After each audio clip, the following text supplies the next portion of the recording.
Furiosa. I believe that is maybe it might not, I don't know if it's going to be the actual title of the film, because I've also seen the title Mad Max The Wasteland. I don't know.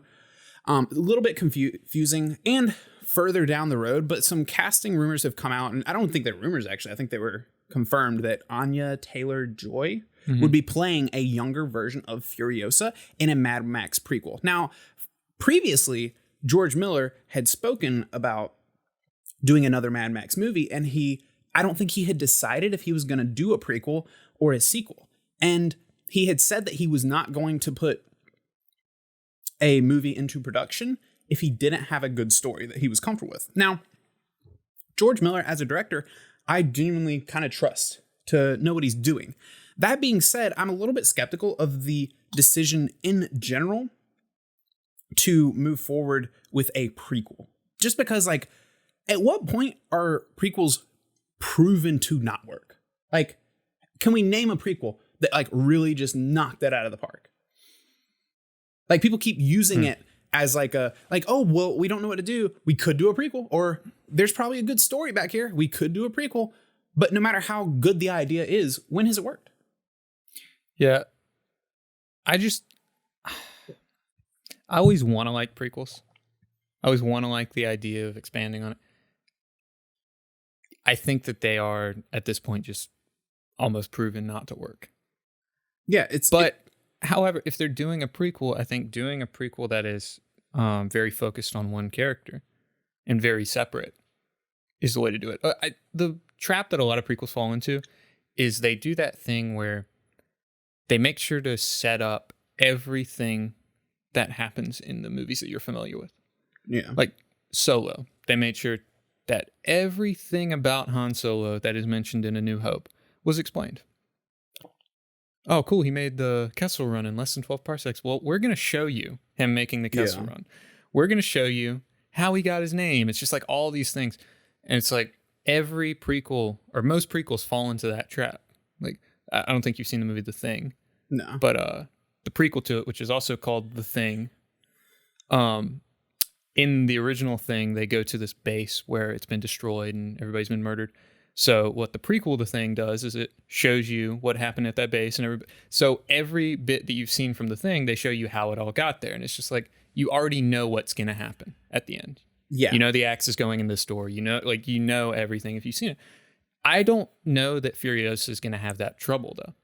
Like, I don't know if it's going to fall into that trap because there's not going to be much to do there if they went that route. Yeah, so they might be more successful with that. The strengths that George Miller has is the fact that the Mad Max, while Mad Max has been a franchise for a while, the Mad Max that he did kind of was like just nebulous. It was like this kind of random story with a very isolated story with isolated events. And so he's not really relying on a gigantic sprawling lore. Mm-hmm. So there is room to just go far back. Now, clearly, because supposedly it's titled Furiosa, they have cast Anya Taylor-Joy as Furiosa, whereas Charlize Theron was the one who played her in Fury Road. But the other question is, how much do we care about Furiosa as a character when not embodied by Charlize Theron? Like, she really, like, you can have your opinions about Charlize Theron. You might not enjoy her in other movies or whatnot, or like her as a person. I don't know. But when it comes to that movie, she was a large part of that movie. Like, obviously, Tom Hardy was in the movie and he played a big part of it, but she was almost more of the main character than he was. Mm-hmm. Like, he didn't have much dialogue. He had hardly any character. So obviously, I think that she is the one with a character lore that you could go back and find some interesting things with. But I really felt like Charlize Theron embodied that character so well, and the visuals of that character were so iconic that it makes me like, well, casting someone else makes it cuts itself off from the original movie, and it distances itself from the original movie almost too much for me. Now, I have seen that on IMDb, it's hard to trust or tell right now because it's far enough out that it's not even in production yet. But I believe Tom Hardy is still listed on the IMDb for this new movie. So I don't know if he would be a part of it. That's kind of a tough one to tell. Mad Max is it's a bizarre property because there were 3 Mad Max movies prior to Fury Road, and the first one is not good, and they were all done by George Miller. All of them, really? I believe all 3 of them were done by George Miller prior to Fury Road. But I mean, the first one came out in like 1979. It was like his first movie. It was really low budget. It was like a really low budget B movie with Mel Gibson. It's not that good. It's really boring. It takes about an hour and a half for Mad Max to actually get mad and do something. It's really boring. Mad Max 2 is a lot more like Fury Road. It's a lot more car chase focused, and it's a lot cooler. Mad Max 3, I think it's called Beyond Thunderdome. It's kind of bizarre. And then it just disappeared for a long time. And then they came out with Fury Road. And that one was like, that's the one Mad Max movie everybody gets on board with, and they're like, that was really good. Yeah. Some people like the old ones, but that's the one where they're like, this is really good. It's like the whole situation around it is just kind of strange. It's just a bizarre property. It's like George Miller just keeps like letting it go for a little while and then coming back with some like random new idea. Mm-hmm. I have heard that also Chris Hemsworth is getting attached to this project. So I'm really not sure where they're going to go with it. I do think there is a story to tell. It's just not having Charlize Theron attached, as well as it being a prequel, makes me like, is that a good idea? I think Anya Taylor-Joy is a good choice, though.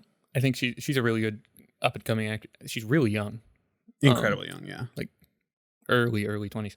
But she was good in Split. She's good in Thoroughbreds. I think she's picking up a lot of steam in Hollywood right now. Mm-hmm. So I don't think she's a bad choice for Furiosa. And I'm not.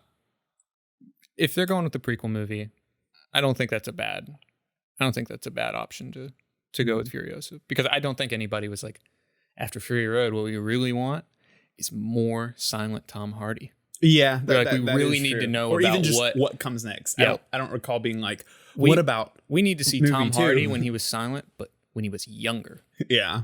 Well, I definitely wouldn't want a prequel of Tom Hardy to begin with, or just a prequel in general. And I don't recall being like, what's coming next? Yeah. So we'll see. I mean, it's pretty far out. Fury Road was such a car chase movie too. Like, yeah, the whole movie was a car chase. Yeah. So I'm like, it does make me wonder like what they're gonna do with Furiosa. Yeah, and it really is too early to say, because I mean, we're just talking about casting.